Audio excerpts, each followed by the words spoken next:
What is going on, guys? In today's video I will show you the best Acolyte of Chayula build in Path of Exile 2. So in this guide I will give you a quick overview of the setup, then I will explain what gem skills and upgrades should you focus on. Then as well we'll see what is the best gear and how to get it for both the mid game and any game. And then finally we will go over the passive tree, attributes, your skill rotations, and even what Atlas passive should you use, so we would be able to get the highest damage possible and much more. If you're looking for this build on the website, then click my link in this video's description or the pinned comment. This setup is known as the Lightning Storm Monk build, which uses the Acolyte of Chayula ascendancy to allow you to embrace the darkness by sacrificing spirits. This build will offer a unique playstyle focused on storm damage and the manipulation of the darkness powers. With the strong defensive capabilities of Embrace the Darkness, as well as the Life and Energy Shield Leech, the Acolyte of Chayula will offer a great set of tools for survival, but where the huge drawback usually was in his lack of damage. So I did a lot of hours of testing and now we finally have a build that can easily compete and even outperform the Invoker Monk builds. So if you're ready for this simple enough build that only requires for you to spam 2-3 buttons and then obliterate anyone and everyone that stands in your way, then this is the one for you. So let me show you the build, and for the main class I have chosen to go with the Monk, and our ascendancy is the Acolyte of Chayula. Then for the first skill we have the Gathering Storm with the support gems such as the Overcharge, Lightning Exposure and the Coursing Torrent. Then second we got the Siphoning Strike with the Profusion and the Culling Strike. Then next we got the Charge Staff with the Perpetual Charge, Persistence, Withering Touch and the Overpower. Next we have the Tempest Belt with Magnified Effect, Rage and Overabundance. Next we are also using the Tempest Fury with the Close Combat, Crescendo and the Martial Tempo. Next we have the Storm Wave with the Conduction, Lightning Infusion and Primal Armament. Then we got the Ghost Dance with the Fast Forward and Precision. Next we have the Wind Dancer with the Maim and the Blind.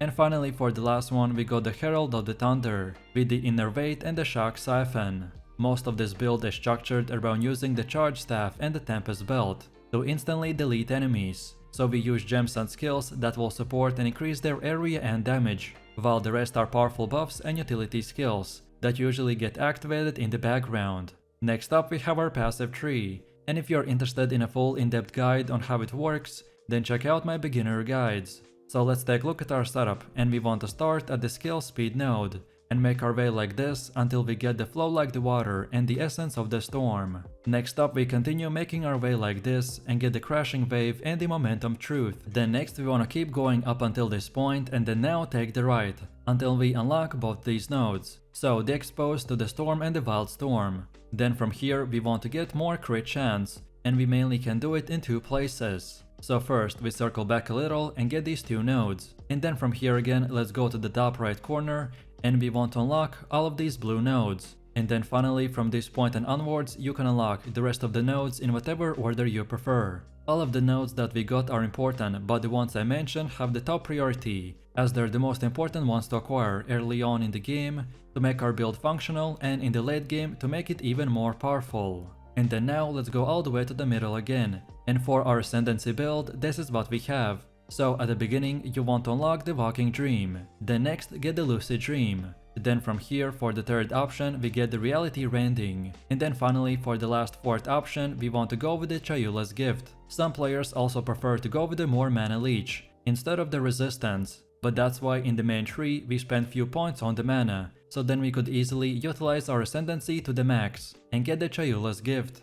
In POE 2, earning skill points take a lot of hard work, so it will be wise not to spend your points recklessly. Of course you can refund your passive points later, but only at a cost. So following a specific setup is extremely useful. If you are following this build, then make sure not to deviate from it, as some of the decisions that I made might not make sense at first, but is going to pay off later. So feel free to use this exact same path as I have right here. And don't forget to check this video's description to find the link for this website, and this should make it easier for you to follow the tree. Next up we have our Atlas passives, and the general idea behind this is to aim for bonus passives that will spawn a lot of grouped up monsters, such as the expeditions or the rituals. Also our Lightning Monk has a very strong single target damage, so farming boss maps or essences is also a good option. So when we start we want to first of all get this bottom left side like this, then now we go to the top right side and get all of these passives. And then finally from here you want to go to this top middle part and get the rest of the passives in no particular order. Then next we have our gear. The weapon of our choice is the Expert Slicing Quarterstaff. This is the most important item and you want to acquire a high physical or lightning damage. Overall most players can choose between 3 options, so go either way with the Expert Crescent, as it is the highest performing one due to the charged staff giving a ton of flat lightning damage. Then next you can also go with the Slicing Quarterstaff, which I've chosen for myself, as it is one of the easier items to get and has the highest DPS per hit. Or then lastly we can as well get the Gothic Quarterstaff, which has the highest crit rate. All of these options have positives and negatives, so choose whichever one you get first or the specific bonus that you need. And then for more bonuses we want increased physical damage, more accuracy, increased attack speed and or increased critical hit chance. Then for the helmet we have the Expert Feather Tiara with the energy shield.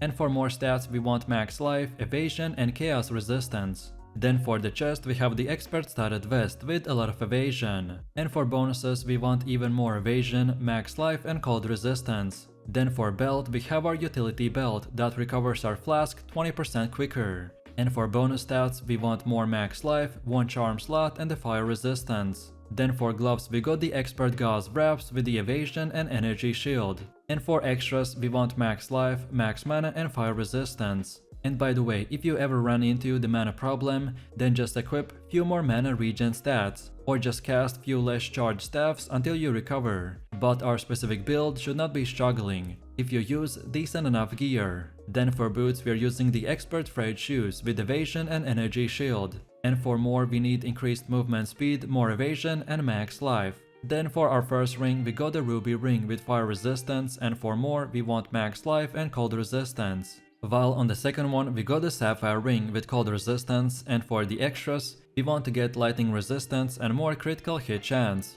And then finally for the amulet we got the Bloodstone Amulet with max life, even more critical hit chance and more percentage to all elemental resistances. Then next we have runes. During early item progression, most gear is socketed with resistance runes like the Desert Rune, Glacial Rune or the Storm Rune. Once elemental resistances have been capped and elemental resistance runes are no longer necessary, then you want to opt in to increase their maximum life with body runes or consider socketing a soul core. So in a quick summary, for the weapon we are using the Iron Rune. Then on our helmet we have the Glacial Rune, as the game just launched, so this is the starter setup, which should be more of an example of what stats and prefixes to look for.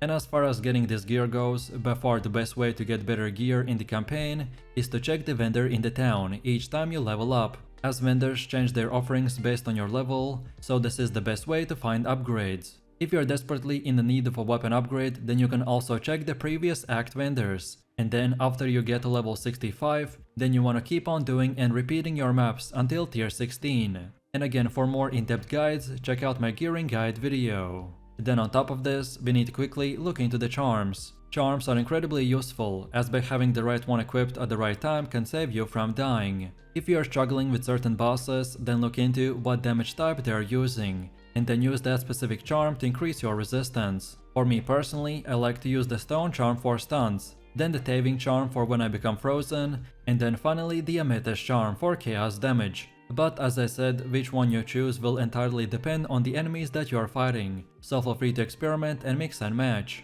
And now finally, let's quickly take a look at how this build will work. So pretty much all monks have proven that by using the charged staff, it will give you an insane damage buff that is worth investing into by keeping a high uptime. It's also important to make sure that you're using the Gathering Storm on mob bosses and the pinnacles, to apply a shock through its shocked ground and exposure through the lightning exposure. And finally, the last important skill is the Tempest Belt, as he can do his own damage each time it gets hit, and this is the majority of our single target DPS. So the general gameplay of this build is pretty straightforward, and no matter which rotation you're doing, always have the charged staff active pretty much 24/7. And for weak enemies like we have right here, you can simply spam 2 buttons, so the Siphoning Strike for mobility and the Storm Wave for clearing the mob packs. And then second, for single targets, we can also use the Tempest Fury with the Tempest Belt, while also using the Gathering Storm to massively debuff the boss. So let me know what you think about this build in the comments below. If you enjoyed this, then you definitely don't want to miss my top 3 most OP builds video, where I showed even more powerful builds. So click the screen now and I'll see you in the next one.